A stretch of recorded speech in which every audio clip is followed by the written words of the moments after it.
pelaksanaan tugas, saya juga berharap kita bisa membangun kerjasama, koordinasi yang baik, supaya ke depan apa yang menjadi target dan harapan pimpinan bisa kita laksanakan dengan baik.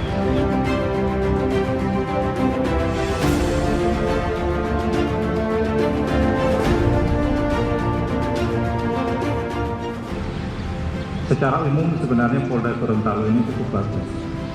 Karena evaluasi akhir tahun kemarin, Polda Gorontalo ini menduduki ranking yang ke-8.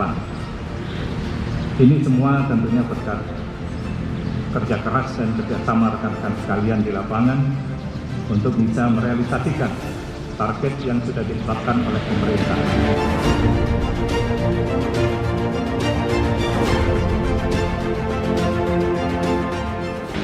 Oleh karena itu, pada kesempatan ini, atas nama pimpinan saya menyampaikan ucapan terima kasih dan penghargaan setinggi-tingginya kepada rekan-rekan sekalian.